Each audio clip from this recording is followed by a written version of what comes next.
എല്ലാവർക്കും നമസ്കാരം. രാവണൻ സീതയെ കട്ടുകൊണ്ടുപോവുകയാണ്. പുഷ്പവിമാനത്തിലിരുന്ന് സീത തൻ്റെ ഉത്തരീയത്തിൻ്റെ ഒരു തുണ്ട് ചീന്തിയെടുത്ത് അതിൽ ആഭരണങ്ങൾ ഇട്ട് താഴേക്കിടുകയാണ്. താഴേക്കിടുമ്പോൾ 4 വാനരന്മാരെ കണ്ടിട്ടാണ് ഇട്ടത്. എപ്പോഴെങ്കിലും അവർ ശ്രീരാമനെ കാണുകയാണെങ്കിൽ, ഈ ആഭരണങ്ങൾ കാണുകയാണെങ്കിൽ താൻ ഈ വഴിക്കാണ് പോയത് എന്ന് അവർ തിരിച്ചറിയുമല്ലോ എന്നൊരു പ്രത്യാശയോടുകൂടെയാണ് ചെയ്യുന്നത്. ജീവിതത്തിലും നമ്മൾ പലപ്പോഴും അങ്ങനെ തന്നെയാണ്. നമ്മൾ ഭാവിയിൽ എന്ത് വരുമെന്നൊന്നും അറിയാതെ നേരത്തെ കാലത്ത് ചെയ്യുന്ന ചില കാര്യങ്ങൾ നമ്മൾക്ക് പലപ്പോഴും ജീവിതത്തിൽ പിന്നീട് ഉപകാരപ്രദമായിട്ടും വരും. ചിലപ്പോഴൊക്കെ പണ്ട് ചെയ്ത ചില കാര്യങ്ങൾ നമ്മൾക്ക് ഉപദ്രവമായിട്ടും വരും. എല്ലാ കഥകളിലും, പുരാണ കഥകളായാലും ജീവിത കഥകളായാലും ഒക്കെ അങ്ങനെ തന്നെയാണ് അനുഭവങ്ങളും സംഭവങ്ങളും കാണിക്കുന്നത്. എല്ലാവർക്കും നാമജപം തുടരാം. രാമനാമത്തിൻ്റെ ഒരു 5 നാമം ഞാൻ ഒന്നുകൂടെ ചൊല്ലിയിടാം. ഗൗതമമുനി സംപൂജിത രാമ, സുരമുനിവരഗണ സംസ്തുത രാമ, നാവികധാവിത മൃദുപത രാമ, മിഥിലാപുരജനമോഹക രാമ, വിദേഹമാനസരഞ്ജക രാമ, ത്രംബകാർമുകഭഞ്ജക രാമ. ദിവസേന അങ്ങനെ കുറച്ച് നാമങ്ങൾ നമുക്ക് പഠിക്കാം. അങ്ങനെ നാമരാമായണം എല്ലാവർക്കും ഹൃദയസ്ഥമാക്കാം. ഇനി രാമായണത്തിലേക്ക്. ശ്രീരാമനും ലക്ഷ്മണനും കബന്ധൻ്റെ അടുത്താണ് നിൽക്കുന്നത്. സീതാന്വേഷണത്തിൽ മുഴുകിയിരുന്ന ശ്രീരാമൻ കബന്ധനായ ധനുവിനോട് പറഞ്ഞു, രാവണനാണ് എൻ്റെ പ്രിയ പത്നിയെ അപഹരിച്ചതെന്ന് ഞാൻ കേട്ടിരിക്കുന്നു. അതിലപ്പുറം എനിക്കൊന്നും അറിഞ്ഞുകൂടാ. എല്ലാ വിവരങ്ങളും നിനക്കറിയാമെങ്കിൽ പറഞ്ഞു തരണം. ആ ഒരൊറ്റ പ്രതിഫലം മാത്രമേ നീ എനിക്ക് നൽകേണ്ടതായിട്ടുള്ളൂ. കബന്ധൻ പറഞ്ഞു, ശ്രീരാമ, ഇപ്പോൾ എനിക്ക് ഒന്നും നിശ്ചയമില്ല. കാരണം ദിവ്യജ്ഞാനമില്ല എന്നുള്ളതാണ്. എൻ്റെ ഈ ശരീരം അഗ്നിക്ക് ഇരയാകുമ്പോൾ പൂർവ്വശരീരം കിട്ടും. അതോടുകൂടി ദിവ്യജ്ഞാനവും സിദ്ധിക്കും. അപ്പോൾ ഞാൻ എല്ലാം പറഞ്ഞു തരാം. അതനുസരിച്ച് ശ്രീരാമലക്ഷ്മണന്മാർ ഉണങ്ങിയ മരക്കൊമ്പുകൾ പെറുക്കിക്കൊണ്ട് വന്നു കൂട്ടി. അതുകൊണ്ട് കബന്ധ ശരീരം നല്ലപോലെ മൂടി. തുടർന്ന് ലക്ഷ്മണൻ ആ ചിതയിൽ കൊളുത്തിയ അഗ്നി ആളിക്കത്തിയപ്പോൾ അത് നോക്കി നിന്ന ശ്രീരാമനോട് ലക്ഷ്മണൻ പറഞ്ഞു, ജ്യേഷ്ഠ, മുമ്പ് നമുക്ക് ജടായുവിനെ ദഹിപ്പിക്കേണ്ടി വന്നു. ഇപ്പോഴിതാ കബന്ധനെയും. 3ാമത് ആരെയാണാവോ? അതാ ചിതയുടെ മധ്യഭാഗത്ത് നിന്ന് പുകയില്ലാത്ത തീയെ അനുസ്മരിപ്പിക്കുമാറുള്ള ഒരു തേജോരൂപം ദിവ്യമാല്യാംബരാദികളാൽ അലങ്കൃതനായി ഉയർന്നു വന്ന് ശ്രീരാമന്റെ മുമ്പിൽ നിൽക്കുകയാണ്. മുമ്പ് കബന്ധനായിരുന്ന ആ ദിവ്യരൂപം പറയുകയാണ്, ശ്രീരാമ, സൂര്യാത്മജനും വാനരശ്രേഷ്ഠനുമായ സുഗ്രീവൻ എന്നൊരു മഹാപരാക്രമിയുണ്ട്. ജ്യേഷ്ഠനായ ബാലി നാടുകടത്തിയ സുഗ്രീവൻ ഇപ്പോൾ ഋഷ്യമൂകാചലത്തിൽ കഴിയുകയാണ്. അങ്ങ് സുഗ്രീവനെ സുഹൃത്താക്കിയാൽ അദ്ദേഹം സീതാന്വേഷണത്തിൽ സഹായിക്കും. അങ്ങ് സുഗ്രീവനെ കിഷ്കിന്ധാധിപനാകാനും സഹായിക്കണം. നിങ്ങൾ ഇരുവരും അഗ്നിസാക്ഷികമായി സത്യം ചെയ്ത് സുഹൃദ്ബന്ധം സുദൃഢമാക്കണം. പിതാവായ സൂര്യദേവൻ കിരണാവിൽ ചൊരിയുന്ന ദിക്കുകളെല്ലാം സുഗ്രീവൻ അറിയാം. സീതാദേവി എവിടെയായാലും അദ്ദേഹം കണ്ടുപിടിക്കും. പമ്പാനദിയുടെ പൂർവ്വഭാഗത്താണ് സുഗ്രീവൻ ആസ്ഥാനമാക്കിയിരിക്കുന്ന ഋഷ്യമൂകാചലം സ്ഥിതി ചെയ്യുന്നത്. പോകുന്ന വഴിക്ക് മദംഗവനത്തിൽ ശബരി എന്നു പേരായ ഒരു പുണ്യവതി തപസ് ചെയ്ത് താമസിക്കുന്നു. അങ്ങയെ ദർശിച്ചതിന് ശേഷമേ ജന്മസാഫല്യം കൈവരിക്കുകയുള്ളൂ എന്ന് കരുതി കാത്തിരിക്കുകയാണ് ആ മഹാതപസി. അങ്ങ് അവരുടെ ആഗ്രഹവും സാധിപ്പിക്കണം. ഇത്രയും പറഞ്ഞ് ശ്രീരാമനെ വന്ദിച്ചതിന് ശേഷം കബന്ധനായിരുന്ന ദിവ്യൻ ആകാശത്തിലുയർന്ന് സ്വസ്ഥാനത്തേക്ക് യാത്രയായി. അപഹൃതയായ സീതയെ വീണ്ടു കിട്ടുവാനുള്ള മാർഗം അല്പമെങ്കിലും തുറന്നു കിട്ടിയിരിക്കുന്നു എന്ന് കണ്ടതിലുള്ള സന്തോഷത്തോടും ആശയോടും കൂടി ശ്രീരാമലക്ഷ്മണന്മാർ ദ്രുതഗതിയിൽ യാത്ര ചെയ്ത് ഒടുവിൽ പമ്പാതീരത്തിൽ എത്തിച്ചേർന്നു. മനോഹരങ്ങളായ പുളിനങ്ങളാലും സ്ഫടിക നിർമ്മല ജലത്താലും ഹംസചക്രവാതി വിഹംഗങ്ങളാലും സരസീരുഹ കുവലയാദി കുസുമ സഞ്ചയങ്ങളാലും പരിശോഭിതമായ പമ്പാനദി അത്യന്തം നയനമോഹനമായിരുന്നു. ആ ദിവ്യനദിയുടെ പശ്ചിമഭാഗത്ത് സ്ഥിതി ചെയ്യുന്ന മദംഗവനത്തിലാണ് യോഗിനിയും ധർമ്മസ്വരൂപിണിയുമായ ശബരി സർവേശ്വരനിൽ ചിത്തമുറപ്പിച്ച് ദീർഘമായ കഠിന തപസ് അനുഷ്ഠിച്ചു പോന്നിരുന്നത്. ആരെയാണോ ചിരകാലമായി പ്രതീക്ഷിച്ചു കഴിയുന്നത്, ആരുടെ ദർശനത്തിലാണോ ജന്മസാഫല്യം കണ്ടെത്തിയിരുന്നത്, ആ ശ്രീരാമൻ വരുന്നത് കണ്ടപ്പോൾ ശബരിക്കുണ്ടായ വികാരം ഊഹിക്കാനല്ലാതെ വർണ്ണിക്കുവാൻ സാധ്യമല്ല. ആ പരമഭക്ത സംഭ്രമത്തോടെ എഴുന്നേറ്റ് ശ്രീരാമന്റെ പാദങ്ങളിൽ വീണ് നമസ്കരിച്ചതിന് ശേഷം ദിവ്യാതിഥിയെ അർഘ്യപാദ്യാദികളാൽ നൽകി എതിരേറ്റ് ഭക്തിയാദര സമന്വിതം നിലകൊണ്ടു. ശ്രീരാമൻ ചോദിച്ചു, ശബരി, നീ ധ്യാനം കൊണ്ട് സകല പ്രതിബന്ധങ്ങളെയും തരണം ചെയ്തില്ലേ? വ്രതങ്ങൾ കൊണ്ട് നേടാനുള്ളവയെല്ലാം നേടിക്കഴിഞ്ഞില്ലേ? തപസ് അനുക്രമം വർദ്ധിച്ചു വരുന്നില്ലേ? ഗദ്ഗദത്തോട് ശബരി മറുപടി പറഞ്ഞു, പ്രഭോ, എന്റെ തപസ്സിന്റെ ഫലം എനിക്കിപ്പോൾ ലഭിച്ചിരിക്കുന്നു. അവിടുത്തെ ദർശനത്താൽ ഞാനിതാ പരിശുദ്ധിയായിരിക്കുന്നു. അവിടുത്തെ അനുഗ്രഹത്താൽ എനിക്ക് പുണ്യലോകങ്ങൾ ലഭിച്ചിരിക്കുന്നു. തുടർന്ന് ആ തപസ്വിനി പമ്പാതീരത്തിലെ ഉത്തമ വൃക്ഷങ്ങളിലെ കായ്കനികൾ ശ്രീരാമനും ലക്ഷ്മണനും നൽകി. ശ്രീരാമന്റെ ആഗ്രഹപ്രകാരം അദ്ദേഹത്തെയും ലക്ഷ്മണനെയും ശബരി കൂട്ടിക്കൊണ്ടുപോയി പുണ്യമായ മതംഗവനം കാണിച്ചു കൊടുത്തു. ശബരിയുടെ ഗുരുവായിരുന്ന മതംഗ മഹർഷിയും ശിഷ്യന്മാരും മന്ത്രപൂർവ്വം ആവാഹിച്ച് പൂജിച്ചിരുന്ന പുണ്യതീർത്ഥം അവിടെ ഒരിടത്തുണ്ട്. അവർ ഹോമം ചെയ്തിരുന്ന അഗ്നികുണ്ഡം അവരുടെ തപശക്തി കാരണമായി ഇപ്പോഴും പഴയ പോലെയുണ്ട്. അവർ ധരിച്ചിരുന്ന വൽക്കലങ്ങൾ, മരങ്ങളിൽ തൂക്കിയിട്ടിരുന്നവ അവർ പോയിട്ട് കുറേ കാലമായെങ്കിലും ഉണങ്ങാതെ കിടക്കുകയാണ്. അവർ പൂജയ്ക്കും മറ്റും ഉപയോഗിച്ചിരുന്ന പുഷ്പങ്ങൾ ഇറുത്തെടുത്തപ്പോഴത്തെന്ന പോലെ വാടാതെ വിതറിക്കിടക്കുന്നുണ്ട്. അവയെല്ലാം കണ്ടപ്പോൾ ശ്രീരാമലക്ഷ്മണന്മാരുടെ ഹൃദയങ്ങളിൽ എന്തെന്നില്ലാത്ത സന്തോഷവും ശാന്തിയും നിറയുകയുണ്ടായി. അപ്പോഴേക്കും ശബരി ഒരു അപേക്ഷ സമർപ്പിച്ചു. പ്രഭു, ഇനി എനിക്ക് പോകാൻ അനുവാദം തരണം. ശ്രീരാമൻ പറഞ്ഞു, പാവനയായ ശബരി, നിന്റെ പൂജയിൽ ഞാൻ സംതൃപ്തനായിരിക്കുന്നു. ഏത് പുണ്യലോകമാണോ നിനക്ക് വേണ്ടത് അവിടേക്ക് യഥാസുഖം പോയിക്കൊള്ളു. ആ അനുഗ്രഹ വചനങ്ങളെ തുടർന്ന് ശബരി യോഗാസനത്തിലിരുന്ന് ജീർണശരീരം ത്യജിക്കുകയും ദിവ്യരൂപം ധരിച്ച് അനശ്വര ലോകത്തിലേക്ക് പോവുകയും ചെയ്തു. ശ്രീരാമൻ ലക്ഷ്മണനോട് പറഞ്ഞു, അനുജ, നമുക്കിനി ഋഷ്യമുഖാചലത്തിലേക്ക് പോകാം. അവിടെയാണല്ലോ നാം സുഗ്രീവനെ കണ്ടുമുട്ടേണ്ടത്.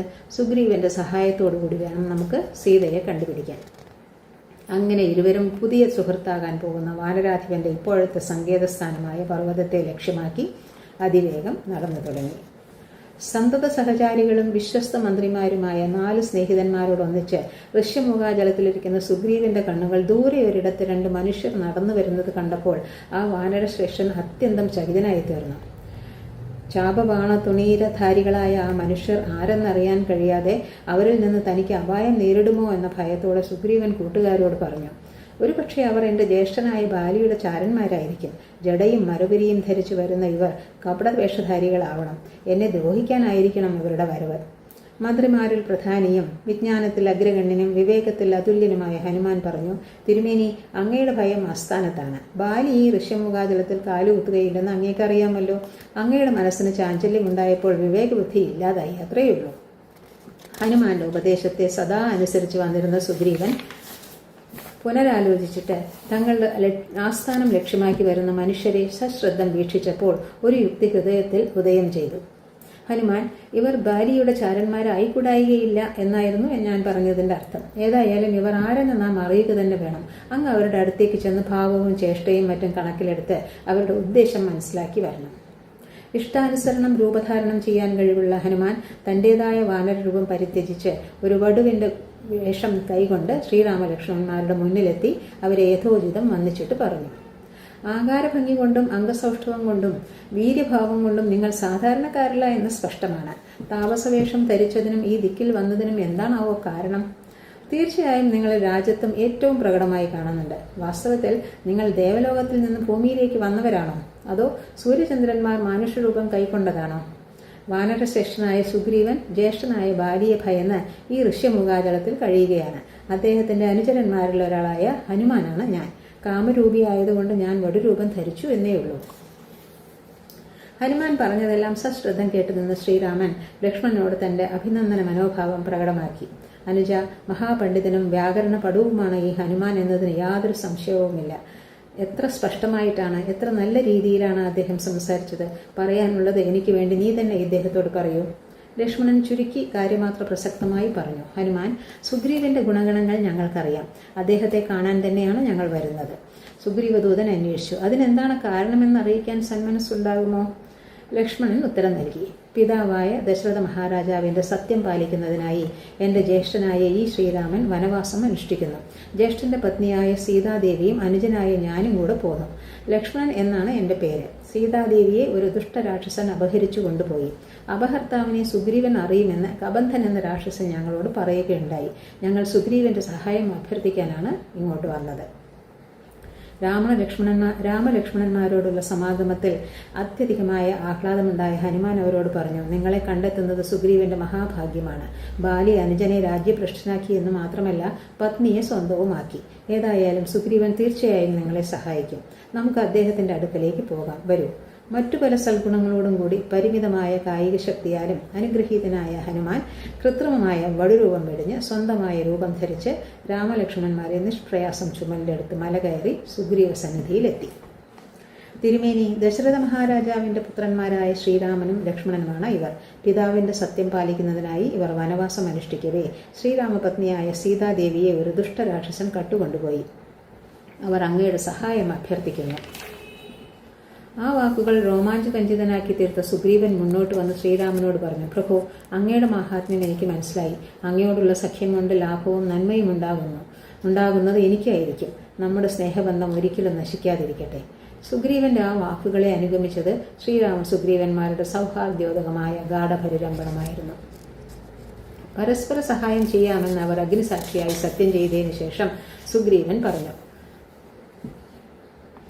ശ്രീരാമ, ഇനിമേൽ അങ്ങ് എൻ്റെ ഹൃദയത്തിൽ ഇളകാതെ കുടികൊള്ളും. അങ്ങയുടെ സുഖം എൻ്റെ സുഖവും അങ്ങയുടെ ദുഃഖം എൻ്റെ ദുഃഖവുമായിരിക്കുകയും ചെയ്യും.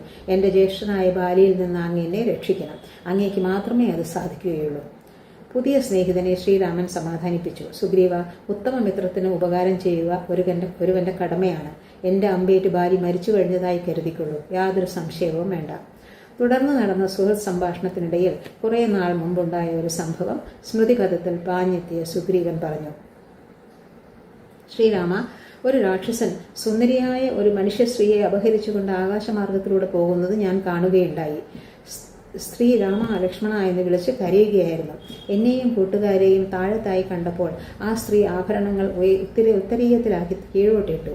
ഞാൻ അവയെല്ലാം സൂക്ഷിച്ചു വെച്ചിട്ടുണ്ട്. ഇപ്പോൾ തന്നെ കൊണ്ടുവരാം.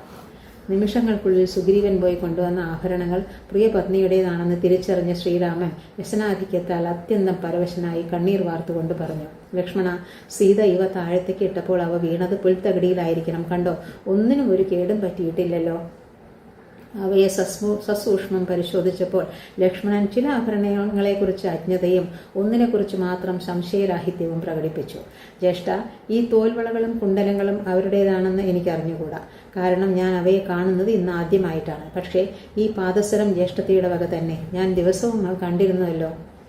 മാതാവിനോടോ അല്ലെങ്കിൽ ദേവിയോടോ തോന്നുന്ന പരിപാവനമായ ഭക്തിയാണ് സീതയോട് ലക്ഷ്മണൻ ഉണ്ടായിരുന്നതെന്നും ആ ഭ്രാതൃസ്നേഹി ജ്യേഷ്ഠപത്നിയുടെ പാദങ്ങൾ നിത്യവും പൂജിച്ചിരുന്നു എന്നും വ്യക്തമാക്കുന്ന ഒന്നായിരുന്നു ആ പ്രസ്താവന.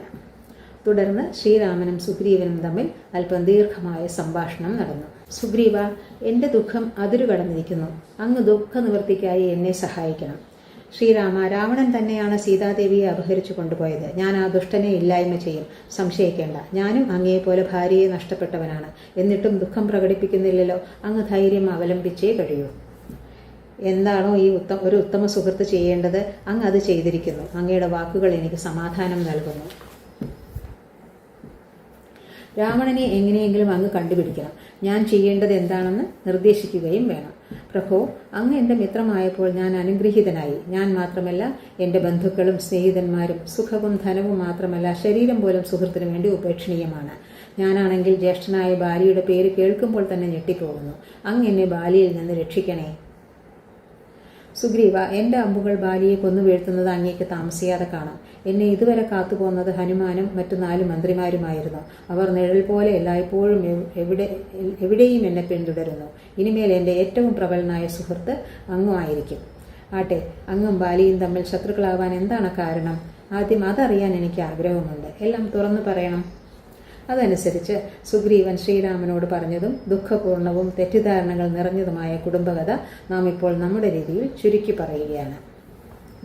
വാനര രാജ്യമായ കിഷ്കിന്ധയിൽ ജ്യേഷ്ഠനായ ബാലിയുടെ ഭരണം ആരംഭിച്ചതു മുതൽ അനുജനായ സുഗ്രീവൻ ഭക്തി ആദരങ്ങളോടും വിനയത്തോടും കൂടി ആ മഹാശക്തനെ ദാസൻ എന്ന പോലെ സേവിച്ചു നിൽക്കുകയായിരുന്നു. ദുന്ദുബി എന്ന അസുരന്റെ സീമന്തപുത്രനായ മായാവി ഒരു സ്ത്രീ നിമിത്തമായി കിഷ്കിന്ധാധിപനായ വാനര പ്രമുഖനോട് അടങ്ങാനാവാത്ത പക പുലർത്തിപ്പോന്നു.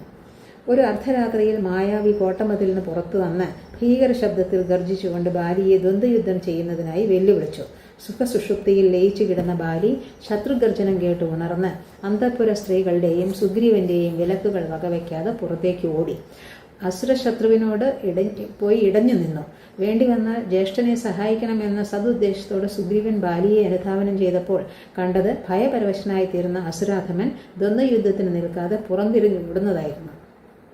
നിശീഥിനിയെങ്കിലും നിലാവ് വെളിച്ചം പരന്നിരുന്നതിനാൽ മുമ്പിലായി ബാലിക്കും പിറകിലായി സുഗ്രീവനും പലായനം ചെയ്യുന്ന ശത്രുവിനെ പിന്തുടരുവാൻ പ്രയാസമുണ്ടായില്ല. കുറേ ദൂരം കടന്നപ്പോഴേക്കും രക്ഷാമാർഗം കണ്ടെത്തിയെന്ന് ധരിച്ച് മായാവി മുമ്പിൽ കണ്ട ഒരു മഹാഗുഹയുടെ അകത്തേക്ക് കയറി അവിടെ ഒളിച്ചിരുന്നു. താൻ ദ്വന്ദ്വയുദ്ധത്തിൽ വിജയം സമ്പാദിച്ച് പുറത്തേക്ക് വരുന്നതുവരെ അവിടെ തന്നെ കാത്തു നിൽക്കണമെന്ന് സുഗ്രീവന് നിർദ്ദേശം നൽകിയിട്ട് ക്രോധാരണനേത്രനായ ബാലി ഗുഹാന്തർഭാഗത്തിൽ ഓടിക്കയറി അസുരനോടേറ്റു. ദിവസങ്ങൾ, ആഴ്ചകൾ, മാസങ്ങൾ കഴിഞ്ഞിട്ടും യുദ്ധം തുടർന്നു പോവുകയാണെന്ന് മനസ്സിലാക്കിയ സുഗ്രീവൻ ജ്യേഷ്ഠന്റെ ആജ്ഞാനുസരണം വിജയപ്രതീക്ഷയോടുകൂടി അവിടെ തന്നെ നിന്നു. 1 വർഷത്തോളമായപ്പോഴേക്കും ഗുഹകളിൽ നിന്ന് പുറത്തേക്ക് രക്തപ്രവാഹം ഉണ്ടാകുന്നത് കണ്ടപ്പോഴും ജ്യേഷ്ഠന്റെ വേദനാജനകമായ മുറവിളിയും മായാവിയുടെ കഠോരമായ അലർച്ചയും കേട്ടപ്പോഴും അവ രണ്ടും അസുരന്റെ മായാപ്രയോഗമാണെന്നറിയാതെ സുഗ്രീവൻ വിചാരിച്ചു ബാലി യുദ്ധത്തിൽ മരിച്ചുപോയെന്ന്. അടക്കാനാവാത്ത ദുഃഖം കൊണ്ട് പരവശനായ സുഗ്രീവൻ ശത്രു രക്ഷപ്പെടരുതെന്ന് കരുതി വലിയൊരു പാറ കൊണ്ട് ഗുഹദ്വാരം അടച്ചിട്ട് കണ്ണുനീരൊഴുക്കിക്കൊണ്ട് കിഷ്കിന്ധാ നഗരിയിൽ തിരിച്ചെത്തി.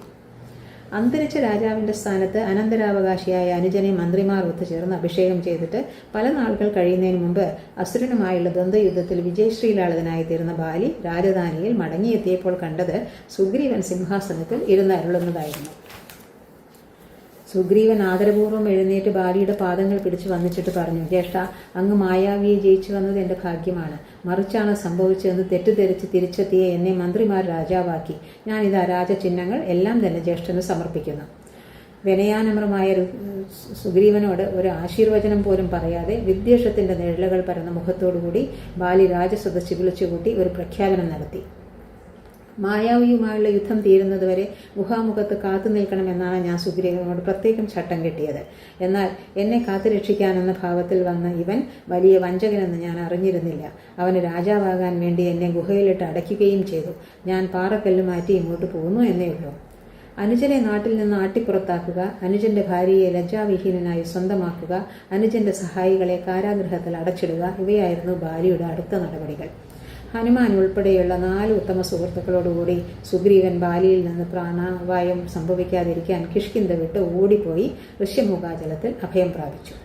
ബാലി ഋഷ്യമുഖാചലത്തിൽ കാലെടുത്ത് കുത്തുകയില്ലെന്നും അതിന് കാരണം ഒരു മുനിശാപമാണെന്നും അറിഞ്ഞിരുന്നത് കൊണ്ടാണ് സുഗ്രീവനും കൂട്ടരും അവിടെ താമസമുറപ്പിച്ചതും മറ്റൊരിടത്തും പോകാതിരുന്നതും. ദുന്ദുഭി എന്ന മഹാകായനും മഹാബലനും മഹാസുന്ദരനുമായ പ്രതിദ്വന്ദ്വിയുമായി ബാലിക്കുണ്ടായ ഒരു സമ്പർക്കമാണ് അപ്രതീക്ഷിതമായ രീതിയിൽ മുനിശാപത്തിൽ കലാശിച്ചത്. 1000 ഗജവീരന്മാരുടെ ബലം സ്വായത്തമാക്കിയിരുന്ന ദുന്ദുഭി പടുകൂറ്റനായ ഒരു പോത്തിന്റെ രൂപത്തിൽ സഞ്ചരിച്ച് അനേകം യോദ്ധാക്കന്മാരെ തോൽപ്പിച്ച് മതിച്ചു പൊളച്ച ഒടുവിൽ എതിരാളികളില്ലെന്ന് കണ്ട് വല്ലാത്ത മുഷിച്ചിൽ തോന്നി ജലദേവനായ വരുണനെ വെല്ലുവിളിച്ചു. വരുണൻ വെല്ലുവിളി സ്വീകരിച്ചില്ലെങ്കിലും മര്യാദയോടുകൂടി പറഞ്ഞു, ദുന്ദുഭി, എനിക്ക് നിന്നോട് കിടനിൽക്കാനുള്ള ശക്തിയില്ല.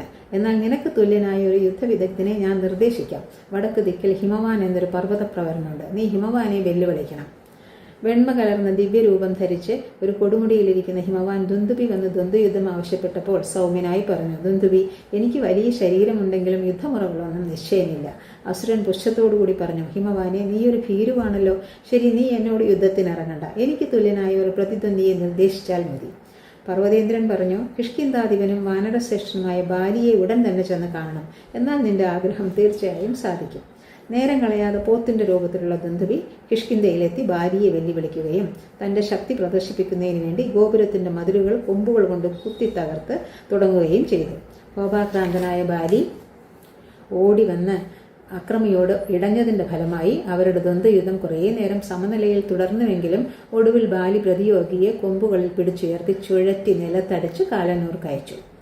എന്നിട്ട് അവന്റെ വമ്പിച്ച ശരീരം പൊക്കിയെടുത്ത് 1 യോജന ദൂരത്തേക്ക് എറിഞ്ഞപ്പോൾ അതിൽ നിന്ന് നിർഗമിച്ച രക്തബിന്ദുക്കൾ മദംഗ മഹർഷിയുടെ ശരീരത്തിലും ആശ്രമത്തിലും വീഴാനിടയായി.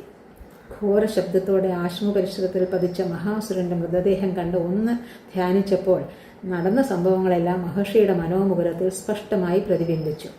മഹർഷിയുടെ അധരങ്ങളിൽ നിന്ന് ഒരു ശാപവചനം ഉതിർന്നു. എന്റെ ആശ്രമത്തെ മലിനമാക്കിയവൻ 1 യോജന സമീപത്ത് കാലുകുത്തിയാൽ ആ നിമിഷം മരിച്ചു വീഴും. അന്നു മുതൽ മതങ്കാശ്രമത്തിന്റെ ഒരു യോജനയുടെ പരിധിയിൽ ഉൾപ്പെട്ട ഋഷ്യമുഖാചലത്തിൽ വരാൻ ധൈര്യപ്പെടാത്തത് കൊണ്ടാണ് സുഗ്രീവനും കൂട്ടരും അവിടെ കഴിഞ്ഞുകൂടുന്നത്. അത്രയും അറിയിച്ചിട്ട് സുഗ്രീവൻ പറഞ്ഞു, ശ്രീരാമ, ബാലി തൂക്കിയെറിഞ്ഞ ദുന്ദുഭിയുടെ അസ്ഥികൂടം വലിയൊരു കുന്നുപോലെ അതാ കിടക്കുന്നത് കാണുന്നില്ലേ? അപ്പുറത്ത് നിൽക്കുന്ന 7 പടുകൂറ്റൻ സാലവൃക്ഷങ്ങളെ ബാലി പിടിച്ചു കുലുക്കുമ്പോൾ അവയുടെ ഇലകളെല്ലാം കൊഴിഞ്ഞു വീഴുമായിരുന്നു. അത്രമാത്രം ബലവീര്യങ്ങളുള്ള ബാലിയെ അങ്ങ് എങ്ങനെയാണ് വധിക്കുക? ആ ചോദ്യത്തിന് മറുചോദ്യം ചോദിച്ചത് ലക്ഷ്മണനായിരുന്നു. സുഗ്രീവ, എൻ്റെ ജ്യേഷ്ഠന് എന്തു ചെയ്താൽ അങ്ങേക്ക് വിശ്വാസം വരും? അല്പം പരിങ്ങലോട് സുഗ്രീവൻ പറഞ്ഞു. ശ്രീരാമൻ കാലിലെ പെരുവിരൽ കൊണ്ട് ദുന്ദുഭിയുടെ അസ്ഥികൂടം എടുത്തുയർത്തിയെറിഞ്ഞാൽ എനിക്ക് വിശ്വാസമാകും. മന്ദഹാസം പൊഴിച്ചുകൊണ്ട് ശ്രീരാമൻ അസ്ഥികൂടത്തെ കാൽ പെരുവിരൽ കൊണ്ട് തോണ്ടിയെടുത്തെറിഞ്ഞ് ആകാശത്ത് ഉയർന്ന് ശീഘ്രഗമനം ചെയ്ത് ഭൂമിയിൽ പതിച്ചത് 10 യോജന ദൂരത്തായിരുന്നു. വിശ്വാസം ഉണ്ടാകുമെന്ന് സുഗ്രീവൻ പറഞ്ഞുവെങ്കിലും ഇപ്പോഴുണ്ടായിരിക്കുന്ന വിശ്വാസം കേവലം ഭാഗികമാണെന്ന് ആ വാനരാധിപന്റെ അടുത്ത നിർദ്ദേശം തെളിയിച്ചു. ശ്രീരാമ, എൻ്റെ ജ്യേഷ്ഠൻ ദുന്ദുഭിയുടെ മാംസമുള്ള മൃതശരീരമാണ് എടുത്തെറിഞ്ഞത്. ഇപ്പോൾ മാംസമെല്ലാം പോയി വെറും അസ്ഥികൂടമായ സ്ഥിതിക്ക് ഖനം വളരെ കുറവാണല്ലോ. പോരെങ്കിൽ യുദ്ധം ചെയ്ത ക്ഷീണം തീർക്കും മുമ്പാണ് ജ്യേഷ്ഠൻ അപ്രകാരം ചെയ്തത്. അങ്ങേക്കാണെങ്കിൽ ഇപ്പോൾ ശ്രമം ഉണ്ടായിട്ടില്ലാതാനും. അങ്ങ് ഒരമ്പുകൊണ്ട് ഒരു സാലവൃക്ഷത്തെ ഭേദിച്ചാൽ എനിക്ക് അങ്ങയുടെ ശക്തി നേരിട്ട് അനുഭവപ്പെടും. ഞാൻ അങ്ങയെ പരീക്ഷിക്കുകയാണെന്ന് ധരിക്കരുത്. അങ്ങയുടെ പ്രഭാവം കാണാൻ എനിക്ക് അവസരം കിട്ടിയിട്ടില്ലെന്ന് മാത്രം. അപ്പോഴും പുഞ്ചിരി തൂക്കിക്കൊണ്ട് ശ്രീരാമൻ ജഡതിയിൽ കോദണ്ഡ ചാപമെടുത്ത് കുലച്ച് തൊടുത്തയച്ച സായകം ഒരു സാലവൃക്ഷത്തെയല്ല 7 സാലവൃക്ഷങ്ങളെയും ഒന്നിച്ച് നിലം പതിപ്പിക്കുക മാത്രമല്ല സ്വയമേവ തുണീരത്തിലേക്ക് മടങ്ങി വരിക കൂടി ഉണ്ടായി. അത് കണ്ടപ്പോൾ സംശയമെല്ലാം അപ്പാടെ നീങ്ങിയ സുഗ്രീവനും കൂട്ടരും ശ്രീരാമന്റെ പാദങ്ങളിൽ വീണ് നമസ്കരിച്ചു. സുഗ്രീവൻ പറഞ്ഞു, പ്രഭോ, അങ്ങയുടെ മാഹാത്മ്യം അതിൻ്റെ പൂർണ്ണ രൂപത്തിൽ എനിക്കിപ്പോൾ അനുഭവപ്പെട്ടിരിക്കുന്നു. ഇനിയിപ്പോൾ അങ്ങ് ബാലിയെ നിഗ്രഹിച്ച് എൻ്റെ ആഗ്രഹം നിറവേറ്റണം. ബാലിവധം പിന്നീട്.